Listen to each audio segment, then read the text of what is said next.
Hey, it's Jonathan with today's Good Life Update. And as usual, we blend together some fun segments to bring you interesting ideas, hopefully, and some cool science and maybe a little bit more as we move further into the fall. Today, we have kind of a fun thing. We've got a guest riff to kick us off from my friend Chris Gilbert, who's the author of a great new book called Side Hustle. And he's actually going to kind of dive into one of the big myths about entrepreneurship and building something on the side. And from there, I'm going to take over and we're going to dive into today's Good Life Science Update. And this is kind of a really interesting, cool thing because it deals with being emotional after we fail. And there's a bit of cool science that shows that it may just make sense to have a bit of a meltdown. So that's where we're going on today's Good Life Project Update. Now turning it over to my friend Chris. Have you heard that story about how you should quit your job and become an entrepreneur? Maybe have a startup, maybe be a digital nomad. Maybe risk it all for one of those stories of someone who tries 20 times in a row only to succeed on the 21st attempt. Well, guess what? The times are changing. In fact, they may have already changed. What if everything you've heard about that story is wrong? What if there's a totally different way, a totally different approach for you to create more freedom and options for yourself without jumping off a cliff, without climbing out on a ledge, giving up your only source of income, or otherwise going it alone? My name is Chris Gilbert. For my whole life, I have worked for myself. In fact, I say that I'm unemployable. I don't necessarily think that's an aspirational thing. I just know it's true for myself. And my definition of entrepreneur is someone who will work 24 hours a day for themselves to avoid working 1 hour a day for someone else. And there may be some folks out there that resonate with that, but I also know we're kind of a minority, and that approach doesn't work for everyone. In fact, maybe it doesn't actually work for most people. Now, for years, I've been writing about entrepreneurship and independence, and I've been hearing from readers and listeners, thousands of them, who say that they actually enjoy their jobs. Not only are they not like me, they are employable, they're good employees, they're contributing a lot to a company or an organization that they believe in, and they like the social environment, the chance to collaborate, the sense of being part of something bigger than themselves. My mom, for example, has had a long career working for NASA and other aerospace contractors. It's what she's good at. It's what she enjoys. If you want to support the astronauts in space, which is obviously very noble work, you can't do that as a freelancer. In my last book, I wrote about Shelley Varela, who became the first female firefighter in Mississauga, Ontario. She had this whole quest she went through to overcome lots of challenges and obstacles, ended up serving the fire company more than 20 years. And guess what? You can't be a digital nomad firefighter. You have to be on site. You have to be part of a structure. Alternatively, maybe you do want to do something totally different. You actually do want to quit your job at some point. You have a dream or something that you're working on, but you realize it's going to take some time. You have a family, a mortgage, other responsibilities. So in those situations, it's not wise to give up your only source of income. You shouldn't do it. In fact, I believe that there is an increasing backlash at a lot of these entrepreneurial messages you hear about how you can only be fulfilled in life if you're working for yourself, if you've rejected corporate and organizational structure, if you're not backpacking around the world, then somehow you're a lesser person. And obviously that's not true. Well, all that to say, there's more than one way to live your life. Years ago, I built my platform on this message: you don't have to live your life the way other people expect. And guess what? You don't have to be an entrepreneur. But here's the thing, pay attention, don't miss it. At the same time, you still need more than one source of income. Now, I passionately believe even if you love your job and have no plans to quit, having income coming in from at least one other source is just smart. It's a good thing to do. It's good for security. It's good for a backup plan if something does change. It's good for a creative outlet. And it's also good to look at that extra source of income and say, you know what? I made that. I made that thing myself. Might not be doing it full time, but I created this thing and now it's working for me. It's not just a part-time job. Like I go to bed at night, I wake up in the morning, I can check my PayPal account and maybe somebody sent me $50 or $100 or more. So my new mission is to take this message all over the world. I have a new book called Side Hustle, From Idea to Income in 27 Days. And I'm doing a 100-city tour to meet readers and listeners and show them a process. That message is don't quit your job, create a new source of income while you're there. Let me give you a couple of quick examples. I'm actually recording this in Seattle, Washington during the first stop of my tour. And in the book, I wrote about someone named Sarah Everett from Seattle. By day, Sarah is a construction project manager. She coordinates with developers, architects, and planning teams for new apartment buildings. And she's good at her job. She likes problem solving. She likes helping people. But Sarah is also an artist. And a few years ago, she had this idea. When she would walk by new apartment buildings, she would notice that the common areas either had no works of art at all, or they would have this kind of manufactured, duplicated, generic kind of art, just like the kind of prints you would find at IKEA. Now, if you're furnishing your first apartment or your dorm room, there's nothing wrong with prints from IKEA. But as an artist, as someone who is connected to the local artist community, Sarah thought, wouldn't it be great if she could create a connection between some of those artists and the developers, the architects, everybody in charge of building those apartment buildings, so that some of those buildings would actually be filled with original works of art, something that would add character to the building, perhaps even foster a sense of community, depending on how it was done. So because she had these two sets of skills, the skill of real estate, the skill of art, she was able to create a side hustle as that connector between those two groups. And because of the work she's done, there are now several major buildings in Seattle that look and feel completely different. It's a big improvement, and she's getting paid for it. There are a lot of definitions of the phrase side hustle. Here's something else I have a strong opinion about. A side hustle is not just a hobby. It is an income-generating project. Nothing wrong with doing something as a hobby or for love or for art or for whatever, but the kind of work that I'm talking about is something that increases your economic empowerment, your financial stability, or to put it in simpler terms, pays you cash money. I also know a woman in her mid-50s named Teresa Greenway, and Teresa is an expert baker. She'd always been skilled at and really enjoyed baking bread, in particular sourdough bread. 2 years ago, she created an online course teaching people how to bake bread. Once again, sourdough bread. She wasn't an entrepreneur. She didn't know how to use YouTube or a lot of advanced technology, but she figured out how to make a course and put it up on the platform Udemy. And within the first year, she had made $25,000 from this course. Year 2, she ramped up. She created more courses, 4 to 6 more courses, all about baking bread, highly specialized. And last year, she earned $85,000 from it. Now, as I said, Teresa didn't come from an entrepreneurial background. She didn't have a lot of money growing up or as an adult. But now in her mid-50s, she was able to use that side hustle income to put a down payment on her first home. So these things can be powerful, not just something small.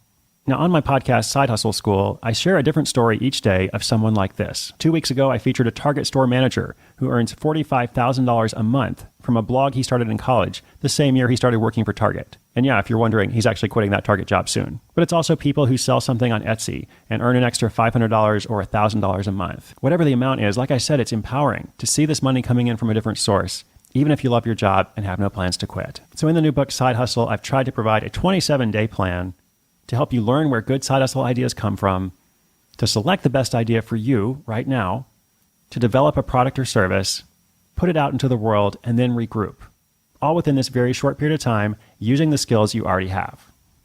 I'm not going to tell you it's easy. I believe a lot of things worth doing are hard, but I can tell you I made this plan for busy people who don't have a ton of time but still want to invest in themselves somehow. And here's your takeaway. By taking small actions each day, you can create this kind of freedom for yourself. If you've never resonated with the message, be an entrepreneur, this alternative plan is for you. And if you've tried before and failed, first of all, I've failed in a lot of different things, and so has everybody who's ever lived. But second of all, you may have failed because you didn't have the right plan, and you followed somebody else's advice that may have been better for a startup, or better for a bigger company, or just not right for you. But also, it doesn't need to be that complicated. It doesn't mean you have to take a ton of risk. You don't have to spend a lot of money. You don't have to go back to school. You don't need to write an 80-page business plan. So all this stuff that you've heard before, we can just remove that from the picture, focus on what's essential, and create what's right for you. Well, I hope this has been helpful. I'm very grateful to Jonathan for sharing the Good Life Project space with me. I've been a big fan for many years. If you're starting your side hustle, I'd love to know about it. I'll be wishing you much success. I can't wait to hear your story.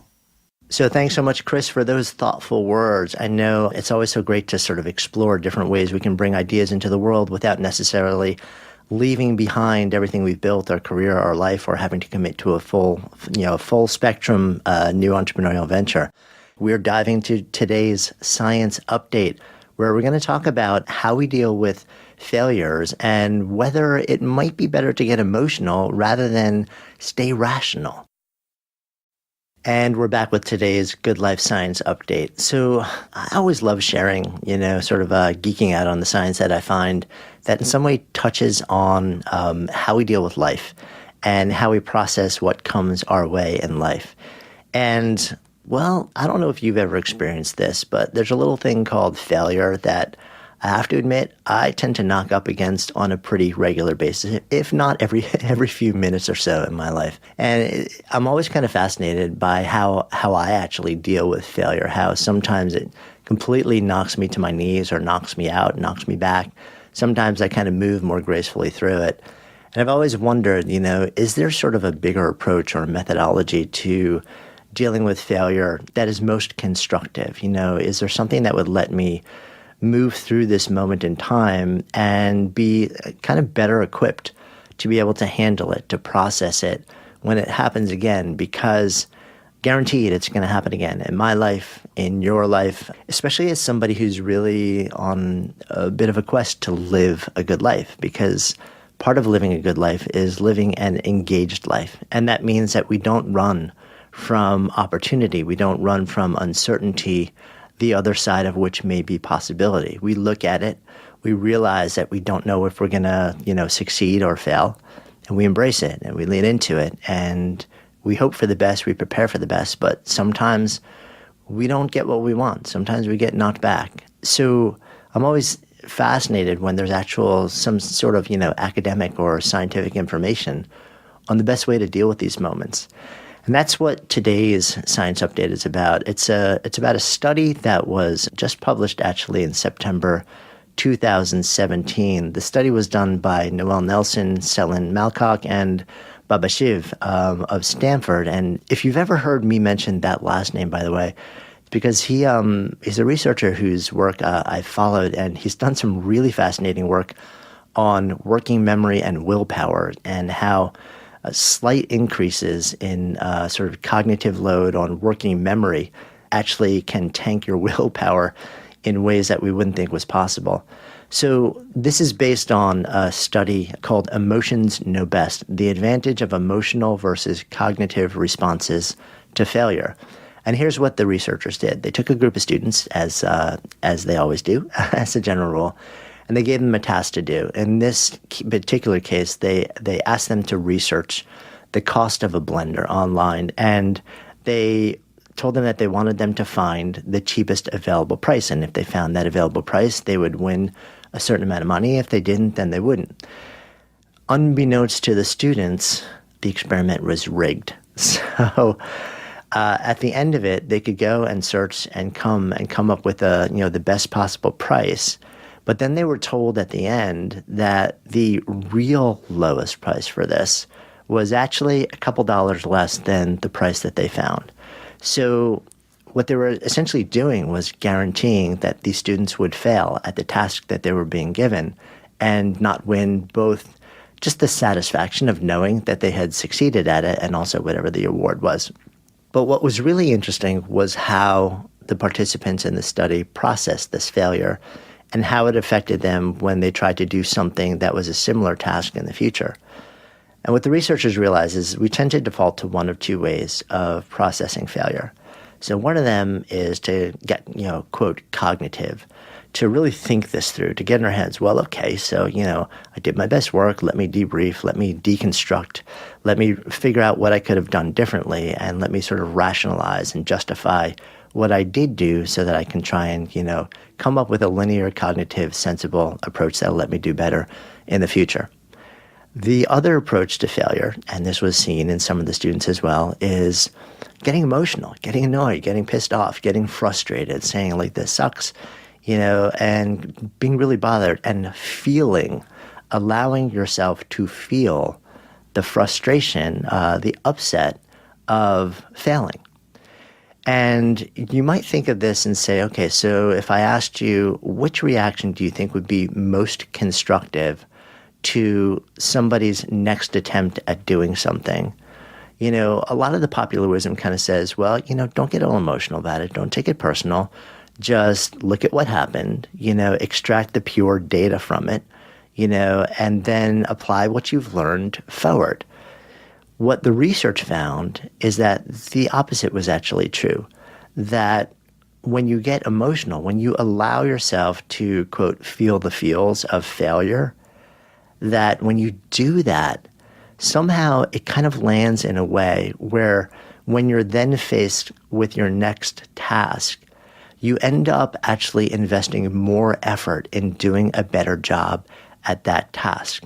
Now, exactly why that happens, we don't have a real clear reason for, but there's some pretty good hypotheses around this, and that is when you really emotionally anchor the feeling of a loss, the feeling of failure, the feeling of not getting something that you wanted to happen, that tends to stay with you, and it gives you this deep emotional compulsion to draw upon and to motivate behavior and a deeper action when you actually want something next time around. And you see this in athletes, you see it in people in life. If you take a hard win and you allow yourself to feel the loss, to feel the failure, then, yes, it's more taxing, it's harder, it hurts more, but it also very likely serves as a stronger source of motivation for action taking when you return to the next challenge.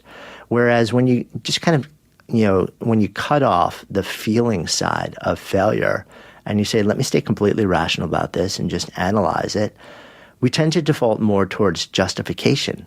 And that justification kind of lets us off the hook. And it doesn't serve potentially as similarly strong motivation for working harder, being more innovative, trying something different, pressing a bit more when we're faced with our next challenge or our next quest. So it's kind of interesting because it also, on the one hand, gives a certain amount of validation for becoming emotional after you work really hard for something that you don't get. And it also kind of goes along with the idea of allowing yourself to feel, allowing yourself to not just cut off the emotion and deny the fact that actually there is emotion that goes along with failure, but saying, no, go ahead and feel what you want to feel. Don't wallow in it.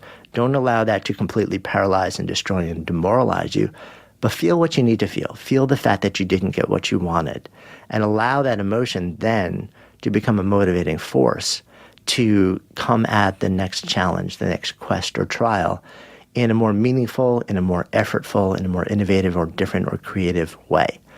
So really interesting research, and I think something that is useful. So as you attempt your next quest or challenge, or you're striving towards a goal or a vision, and if you don't hit it and you're feeling kind of bummed, allow yourself to feel the feels of failure. And then when it comes time for the next attempt, remember that feeling and leverage it. Don't wallow in it. Don't say, well, I'm no good. And no, say like, that was how I felt and I don't want to feel that way again. I'm going to leverage the energy of that emotion to figure out how to do things better, different, with more effort with this next approach. So that's what I'm thinking about. That is today's Good Life Science Update. I hope, as always, you found it interesting, along with today's riff from our special guest, Chris Guillebeau, talking about how we can realize some of our purpose and passions in a lower risk, more humane way through side hustles. As always, thanks for hanging out. And as we wrap up, I want to give a final shout out to our awesome sponsors and supporters: ZipRecruiter, RX Bar Kids, Movement Watches, Audible. Hey, thanks so much for listening. Be sure to click on the subscribe button in whatever listening app you use so you'll never miss an episode. You can also help us continue to grow and bring more people into the conversation by visiting our amazing sponsors who help make what we do possible. Most important, if something has really resonated, don't just spin it around in your head. Share it with others. Turn it into a conversation. When ideas become conversations that lead to action, that's when real change takes hold. I'm Jonathan Fields, signing off for Good Life Project.